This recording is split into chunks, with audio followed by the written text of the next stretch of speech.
you should torture your soul. So the idea of torture is being interpreted in 5 different ways. Torture from food, torture from bathing, torture from intimate relation, torture from even lotion of any anointment of lotion, and also a torture from wearing leather shoes. So those 5 inuim, those 5 tortures, are those tortures that are being taken on Yom Kippur. Obviously, on Erev Yom Kippur, on the eve of Yom Kippur, there is a very, very special mitzvah that, according to the oral tradition, it is so important that a person who eats on the eve of Yom Kippur, the Torah views as he fasted 2 days. Kol ha'ochel בתשיעי לחודש מעלה עליו הכתוב, as he would fast. That's why it's so important. You know, there is even a custom amongst many people who eat Kreplach. And what is the idea of to eat a krepel? Krepel is being inside its meat and outside it is dough. The meat represents dinim, severity. Dough, generally it's white, represents kindness. So the idea that although we're going through torture, we're going for a serious day, a day of atonement, but nevertheless it's a big kindness that the Almighty give us a chance to reignite and retie our connection with Him via Yom Kippur. I would introduce a very interesting sweet halacha about sweet things. A sweet halacha about something that is very sweet.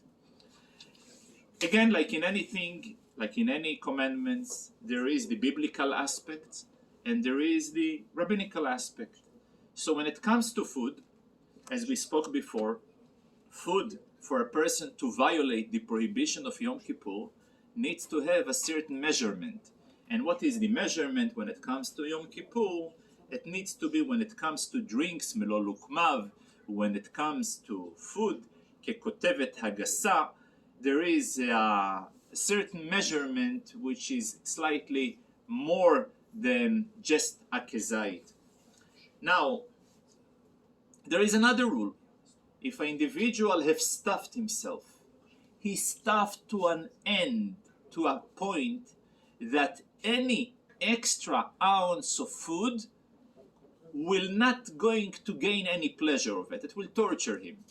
So biblically, this is not considered eating. Biblically, it's considered torturing. But there is one exception. If a person stuffed himself fully, yet there is dessert, a piece of cake, and he stuffs the piece of cake, then biblically he's liable. For what reason? Ravcha libesuma shachiach. Room for something sweet, there is always there.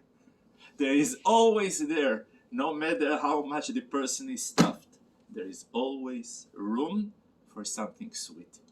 And for that reason, even if a person is stuffed on Yom Kippur till the end, there is always room for a nash. Which basically this concept applies a person when he views the Torah that is given to him as something sweet, he will never going to be tired from learning and doing mitzvot. Why? When a person takes the Torah as a yoke, so he's waiting when I will be able to remove and to unload this yoke from my heavy shoulders.